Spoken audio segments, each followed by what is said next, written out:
Halo, selamat datang kembali di channel kami Otomotif. Nah, di kesempatan hari ini, gue mau bahas mobil di samping gue nih. Kebetulan di samping gue ada BMW tipe 318i ya, tahun 2001.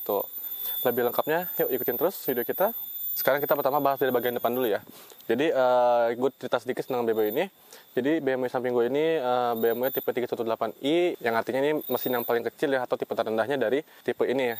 Jadi, kode bodinya 46. Nah, untuk mesinnya itu walaupun tipenya 318, tapi ini mesin 1900 gitu. Jadi bukan 1,8 cc-nya, tapi 1900. Karena dia angkatan pertama, dia mesinnya masih yang M43. Artinya apa? Mesin yang pernah dipakai atau digunakan di mesin BMW 36 yang di bawahnya, yang pendahulunya lah, seperti itu. Jadi ini mesin yang 1900 cc, kode mesinnya M43, kode bodinya E46, seperti itu. Nah, untuk seri-serinya ada banyak ya kalau di seri 3 ini. Jadi ada ini 318, lalu 323 itu hanya satu tahun produksi aja. Lalu ada 325, seperti itu. Yang paling tinggi 325. Nah, ini tipe paling rendahnya 318, seperti itu. Nah, kita bahas mobil ini aja dulu ya. Untuk headlampnya, dia udah di smoke ya. Jadi walaupun dia belum ada proyektor, tapi dia udah di smoke untuk headlampnya. Nah, untuk setnya, seharusnya sini warnanya kuning ya, bukan silver. Kalau warna putih silver setahu gue. Jadi kalau warna silver itu harusnya setnya warna kuning seharusnya menurut gue. Di bawah sedikit ada fog lamp ya. Fog lampnya ini yang memanjang. Jadi ini tipe yang non LCI atau pre facelift. Jadi kalau pre facelift itu bumpernya berbeda dengan facelift. Contoh ini mesin yang M43. Otomatis ya pre facelift. Jadi dia ada beberapa facelift ya. Jadi ini mesin yang pertama M43, bumpernya masih kayak gini. Jadi cara nyirinya gampang. Ini angkatan pertama itu atau yang pertama itu dia fog lampnya lurus gini ya, mendatar gitu lurus. Nah, di atasnya lagi di tahun 2002 itu sudah mulai facelift ya. Berkode mesin N42 ya, betul, N42. Lalu facelift terakhir itu di 2004 ada beda lagi mesinnya N46 serinya kayak gitu, atau penyempurnaan dari N42 karena kan banyak isu tentang N42, cuman ya udahlah kita kan bahasnya ini ya, jadi kita fokus sama ini aja.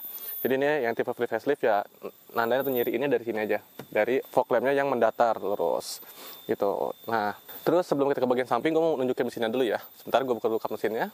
Ini gue dari bagian mesin sekarang nih. Cara buka kap mesinnya agak sedikit lucu ya.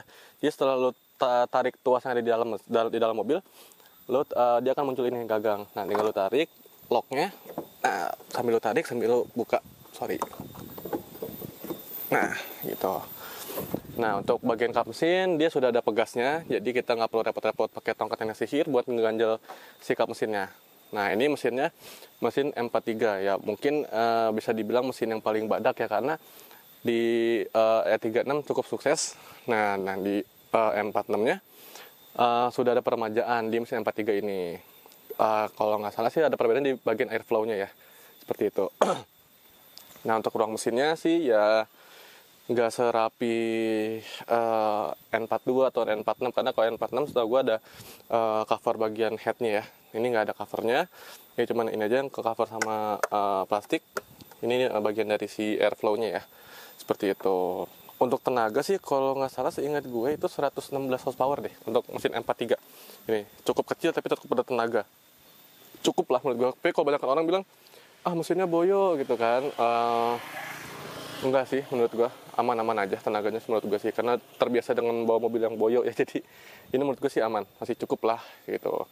Nah, untuk aki ya seperti mobil Eropa biasanya, aki ada di belakang aja, sini agak sedikit clean, nggak ada aki. Di situ ada untuk itu buat penampungan air reservoir ya, buat water mist, buat semprotan air. Radiator ada di sini ya, seperti biasanya lah mobil Eropa seperti itu. Oke, gitu aja, kita tutup bagian mesinnya. Kita lanjut ke bagian samping ya. Jadi dari samping perbedaan dengan facelift apa? Nah, ini ada di bagian sennya. Kalau sennya itu kalau yang pre-facelift seperti ini, dia panjang. Nah, kalau yang facelift, gue lupa posisinya di mana, cuman beda posisi sennya, nggak kayak gini. Dan ini kuningnya asli ya, maksudnya bukan stiker, emang bawaan pabriknya kayak gitu. Kita mundur ke belakang. Untuk bagian spionnya sih sama aja sama N46 atau N42 sama aja. Terus di bawah sini ada kayak seperti side skirt ya, tapi kayak bukan side skirt ya.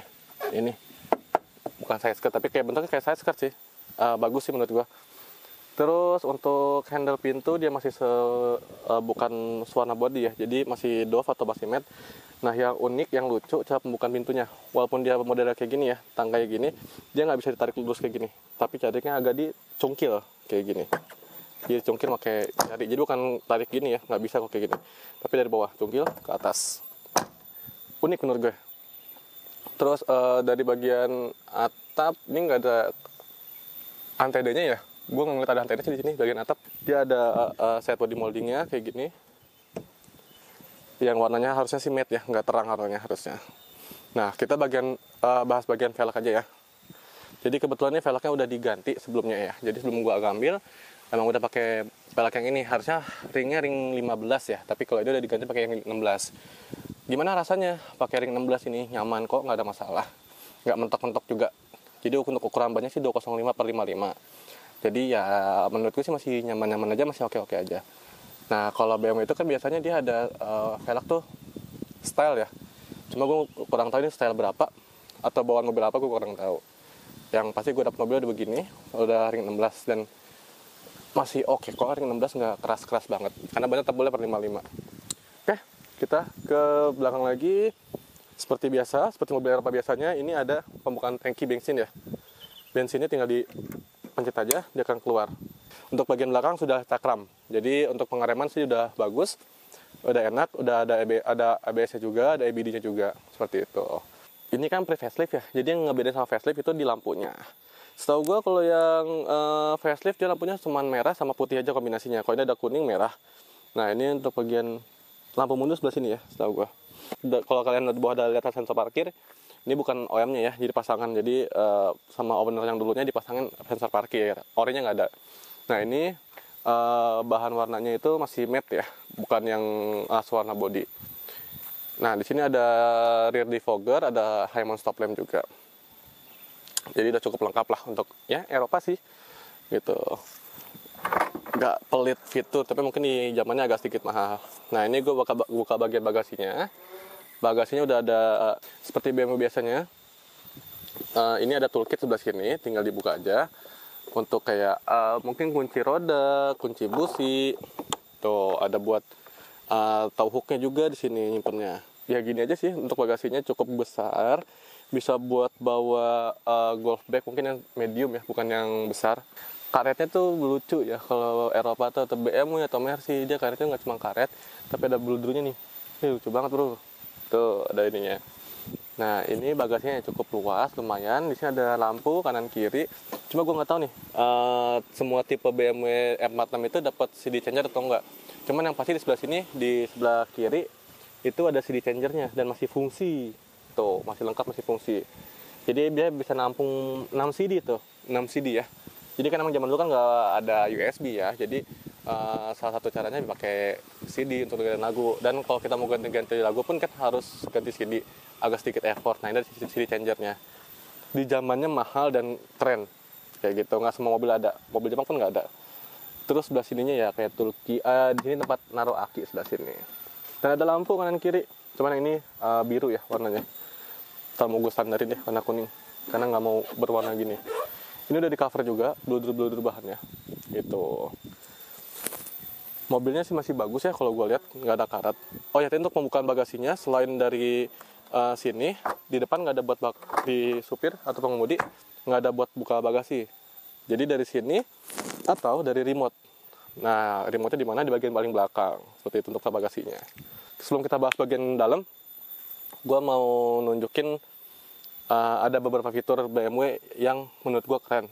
Di zamannya itu keren karena yang pernah gue temuin kayak gini di Odyssey. Coba kita coba di sini ya. Jadi misalnya kalian jendelanya lupa ditutup nih, gitu ya. Bisa dari remote atau dari sini. Jadi caranya gampang, tinggal lu putar aja. Ini kan posisinya kebuka nih. Coba gua buka. Oh salah. Nah, dia akan ngebuka empat-empatnya secara otomatis kayak gitu. Terus misalnya mau turun, ya yang itu belum ketutup lagi jendelanya yang belakang, kan mager nyalain mobil dulu ya, atau nge-ACC kontak. Terus tarik power window-nya gitu kan, tuasnya. Nggak usah, tinggal gini aja. Mobilnya kekunci, tahan beberapa detik, dia akan naik ke 4 pintunya.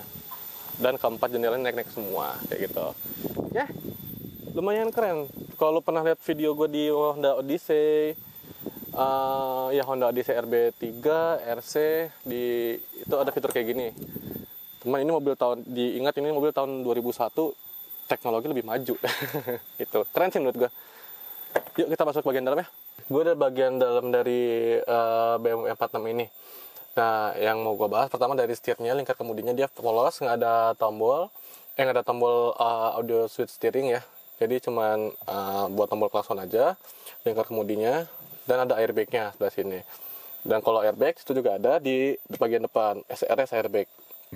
Nah, untuk ngebedain facelift sama pre-facelift, untuk pre-facelift seperti ini, dia airbagnya cuma 2 di bagian depan aja, penumpang dan pengemudi. Tapi kalau untuk di facelift, dia di pintu ada, di belakang ada. Jadi lebih lengkap untuk masalah airbagnya lebih banyak seperti itu. Gua mau bahas dulu posisi duduknya ya. Posisi duduknya sebenarnya sih ini menurut gue joknya agak sedikit kurang ya.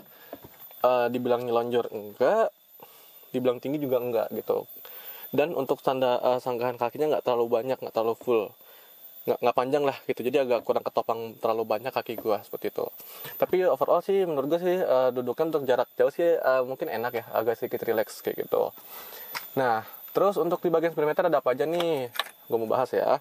Di bagian speedometer ada pengukur bensin, ada speedometer, kilometer per hour ya. Terus itu ada RPM meter, itu ada untuk cooling systemnya. Nah, kalau untuk yang tipe tertingginya 325, setahu gue sini ada BC-nya. BC itu BC itu kayak trip meter mungkin ya. Jadi kayak untuk odonya lebih lengkap. Kayak gitu ada MID-nya lah seperti itu. Kalau ini nggak, masih polos, cuman kilometer aja. Nah, di situ ada penunjuk pintu, mau pintu mana yang kebuka. Kebetulan ini kan yang sebelah kiri depan yang kebuka. Gitu. Di situ ada kilometer, ada trip mungkin ya.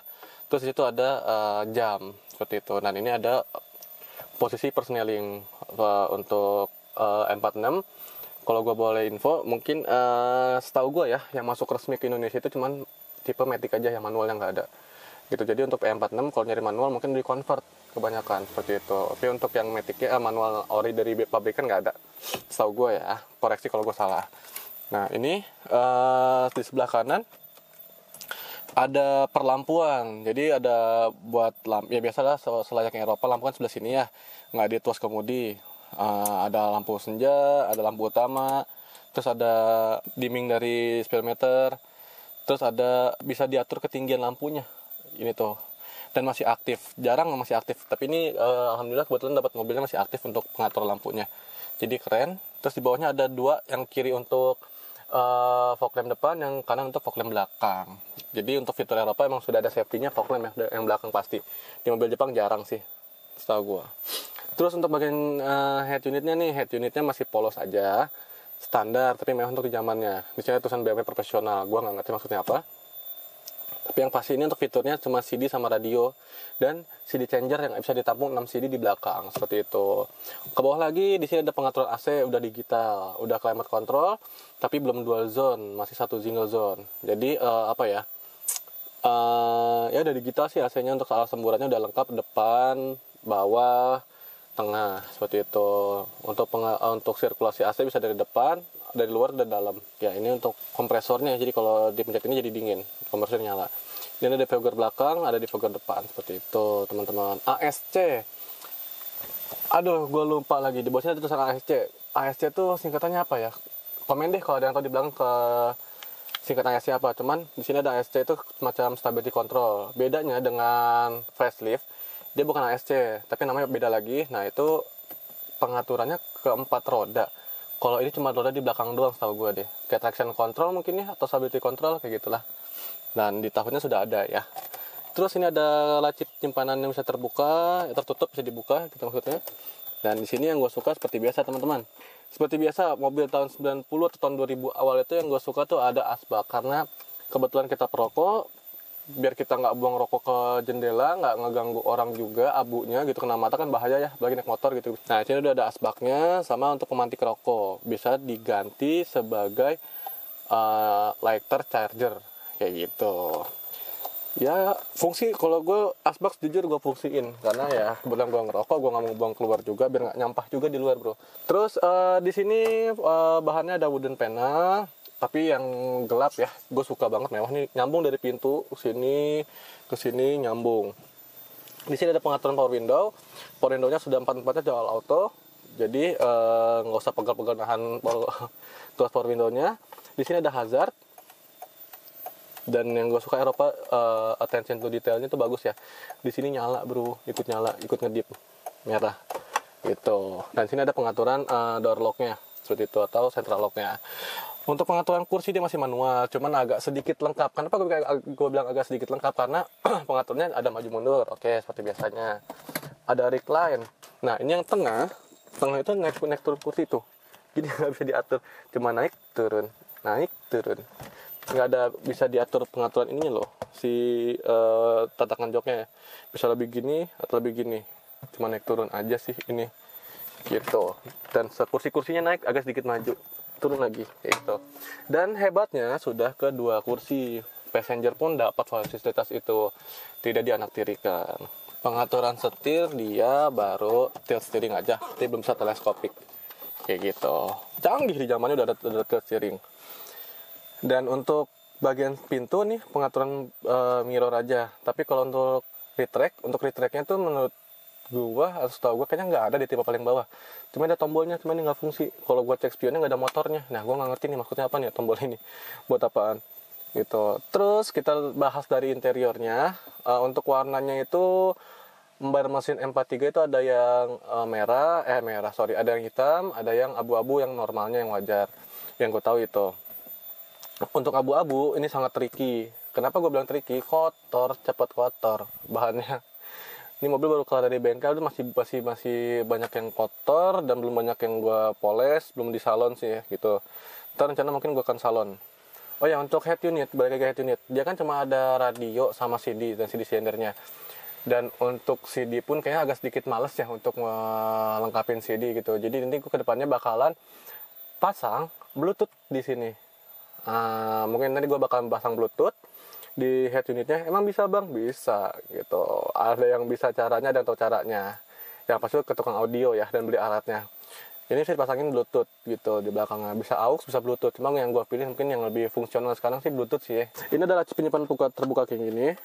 Mungkin ini bisa buat naruh kaset ya, atau naruh apa ya. Soalnya buat naruh botol agak sedikit kurang. Nggak bisa. Gitu. Ya BMW ini ada apa namanya ya, tuas handremnya atau handbrake-nya. Jadi ya gemannya pas menurut gua. Dan kan banyak kan mobil ini di luar pakai mobil drifting ya gitu kan, drifting ala. Jadi kalau gua ganggem sih enak sih, ini pas posisinya seperti itu teman-teman. Oh ya, di sini ada di kaki ada penyimpanan tertutup seperti itu yang gua pakai buat naruh STNK. Dah, untuk BMW sih menurut gue bahannya kan ini ya seperti biasa lah ya. Di Eropa ini kulit, soft touch, wooden panel yang dark gitu ya, agak gelap. Ini juga soft touch, kulit juga. Terus cuma plastiknya kenapa ya kalau BMW itu kayak kelihatan murah gitu loh plastiknya. Apa emang bahannya kayak begini atau emang nggak cocok di iklim tropis, jadi kalau kena panas jadi kayak bule gitu, gampang bulenya dan tipis menurut gue dan gampang goyang tuh gitu. Oh ya, di tuas penesan lagi ini kebetulan udah triptonic ya, jadi ada plus ada minusnya. Jadi masukin ke D, pindah ke kiri, plus ke atas, minus ke bawah untuk manual triptonicnya kayak gitu. Di sini ada mirror, ada vanity mirror. Setahu gue ada lampunya deh. Gue ini nggak ada lampunya. Apa emang nggak ada lampunya teman-teman ya? Ini nggak ada lampu buat ngacanya nih. Nah, sebelah kiri juga ada sun visor, ada mirrornya ya. Ada vanity mirrornya. Terus, ini masih day night view. Ini lampu baca, bisa on, bisa off kayak gitu, teman-teman. Dashboardnya kalau boleh jujur ya, nggak lebih rendah daripada kita, jadi kita nggak ngerasa nyelem gitu. Kalau pakai Mercy, mungkin gue ngerasa nyelem ya. Maksudnya nyelem tuh dashboard lebih tinggi dan gue posisi duduknya enjoy lurus gitu. Kalau ini enjoy untuk perjalanan jauh mungkin ya. Tapi agak sedikit kurang di dashboardnya sih. Tapi nggak apa. Ini BMW. Untuk speaker ada 2. Di sini ada Twitter, sini ada speaker. Di sini ada speaker, sini ada Twitter. Dan di belakang juga ada lagi Twitter speakernya, tapi nggak ada Twitternya seperti itu. Terus ini ada pengaturan seat belt, bisa naik turunin, pengaturnya lengkap sih cukup. Cuman sayangnya ini nggak bisa teleskopik, jadi agak sedikit kejauhan menurut gua setirnya. Tapi masih ya aerodinamis menurut gua. Oke, yuk kita pindah ke bagian belakang teman-teman. Gue di bagian belakang dari BMW E46 ini. Untuk bahan joknya sih semuanya kulit ya. Ini sih kulit asli, bukan red trim, bukan yang sintetik. Jadi untuk duduknya sih cukup nyaman, empuk, nggak bikin punggung basah. Kalau sintetik bikin punggung basah biasanya ya. Bahan kulitnya, kalau ini sih enggak, joknya. Nah ini untuk bagian pintu, bahan-bahannya sama kayak di depan, kombinasinya. Di sini kulit, sini wooden panel, yang modelnya dark gitu warnanya. Ini kulit lagi, soft touch. Terus pegangan pintunya sih enak sih menurut gue, sekal. Jadi kayak buat armrest gitu loh. Enak, relax banget bro. Tapi yang kirinya nggak ada armrestnya sih sayangnya. Iya, nggak ada armrestnya sebelah kirinya. Tapi udah dilengkapi dengan seat belt di sini. Seat belt 3 titik tuh. Jadi untuk fitur keamanan dan keselamatan masih tetap dipertimbangkan. Tuh, masih on, masih bisa nahan. Masih bagus, masih connect. Terus di sini ada lampu baca yang kalau kita mau ngambil uang mungkin bisa ada lampunya nyala di sini. Dan di sini di belakang tuh ada pegangan pintu, pegangan apa namanya ya? Hand gripnya tuh yang modelnya fleksibel. Dan sini ada buat gantungan baju, nggak cuma di kanan tapi di kiri juga ada, kanan kiri. Bagus menurut gua. Door locknya kalau Eropa tuh mendelep ke bawah, jadi nggak bisa ditarik. Pakai motor ngegerakinnya. Untuk posisi duduk gua depan ini 177, tinggi gua ya. Kaki gua sih sisa 3 jari mungkin ya, 3 jarian. Terus di bawah ini nggak bisa ditaruh kaki, ini masukin ke bawah ini nggak bisa masukin ke bawah kaki ini. Ya udahlah, gitu duduknya kayak gini. Sisa joknya segini, mungkin agak sedikit pegel ya untuk orang-orang yang tinggi. Dan paha pun nggak sesangga dengan sempurna. Di bawah sini agak sedikit kurang panjang ya menurut gua. Untuk duduknya, headroomnya ya coba duduk kayak gini. Dulu kalau duduk gimana sih biasanya? Gini kali ya. Gini ya, mungkin sisa 2 jarian lah di kepala gue. Tapi kalau kita menyender, kaca nih masih sisa 3 jari, 4 jari. Oke, untuk duduknya gimana di belakang? Mungkin karena seri 3 kan buat compact ya, jadi bukan buat penumpang. Kita lihat dari interiornya atau dari dashboardnya aja, dia kan driver oriented, jadi mengarah semuanya ke driver. Jadi biar driver itu bisa mengoperasikan dengan mudah. Artinya apa? Artinya ini mobil didesain untuk asik atau fun untuk dikemudikan atau fun to drive, bukan untuk bawa orang di belakang. Maksudnya ya buat mewah-mewahan gitu ya. Karena mobil compact, kalau mau mewah-mewahan mungkin gue saranin ngambil tipe yang seri 5-nya. Seri 5 atau paling enaknya seri 7, lebih enak untuk duduk di belakang. Jadi dimanjakan di bagian belakang gitu. Kalau ini ya ala kadarnya aja gitu. Joknya juga gak terlalu nyaman, duduknya juga kalau menurut gue sih agak sedikit pegel nanti kalau perjalanan jauh untuk orang tinggi ya gitu ya. Mungkin tingginya di atas 170. Headrestnya nggak bisa ditebalikin kayak Mercy. Jadi headrestnya bisa fix, cuman nggak bisa dinaik turunin kayaknya deh. Bisa nggak sih? Gue lupa naik turunin headrestnya gimana caranya. Tapi kayaknya bisa sih, harusnya bisa. Kayak gitu. Dah, gitu aja sih dari belakang. Dan ini ada tonjolan gardan. Jadi untuk ini sebenarnya di tengah ada seat beltnya, bisa. Mungkin buat anak kecil kali ya. Karena kalau kita coba nih, kalau gue duduk di sini, kalau duduk di tengah kayak gimana rasanya coba. Nah, duduk di tengah kayak aneh rasanya. Kaki gue harus berbagi kaki dengan yang kanan atau yang kiri, karena duduknya kurang enak. Nggak ada headrestnya juga. Betul. Ya buat anak kecil lah. Kalaupun kaki gue paksa di sini, gue kayak anak nongkrong udah kayak gini. Enggak lah ya.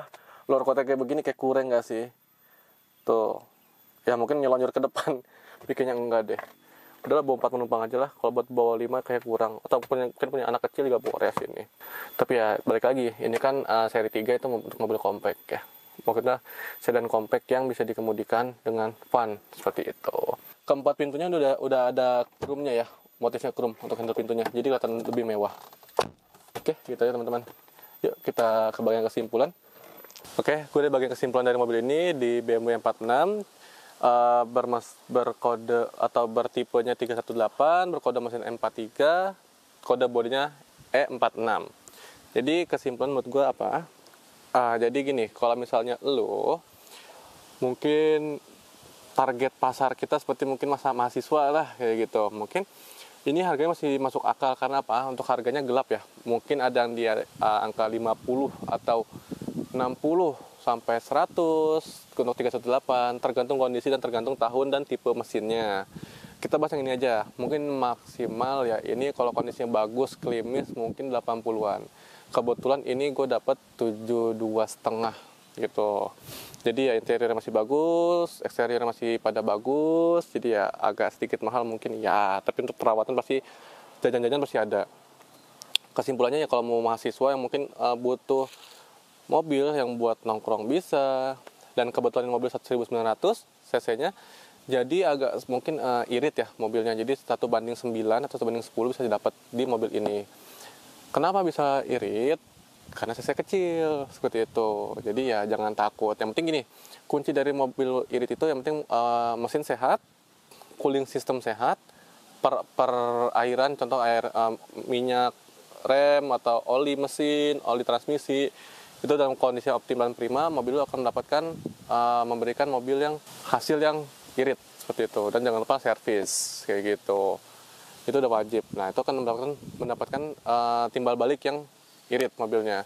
Yang namanya lu ngambil mobil tua gitu ya, mobil tua yang udah pasti disiapkan spare budget. Selalu gue ingetin spare budget. Contoh kayak ini mungkin juga spare budgetnya 20 atau 30 untuk perbaikan. Itu udah pasti. Ya namanya mobil tua lah ya. Contoh kayak selang-selang udah pasti getas, apalagi Eropa gampang bocor. Terus elektrikal, terus yang ya banyak komponen-komponen yang udah angus, meleleh atau gimana kan kita nggak tahu, nggak langsung perfect kita dapat, itu nggak mungkin, pasti ada aja gitu. Jadi kalau mau beli mahal, mau beli murah sama aja, pasti ada jajannya, spare duit intinya gitu. Itu aja sih, gue rekomendasi mobil ini sih buat kalian yang mungkin ya mahasiswa, terus ya keluarga kecil. Gitu aja teman-teman dari video ini. Mohon maaf kalau ada kurang-kurangnya. Kalau ada kekurangan atau ada kesalahan dari kata-kata gue minta maaf sebelumnya. Ini video dari gue. Sekian, terima kasih. Sampai bertemu di video selanjutnya. See you.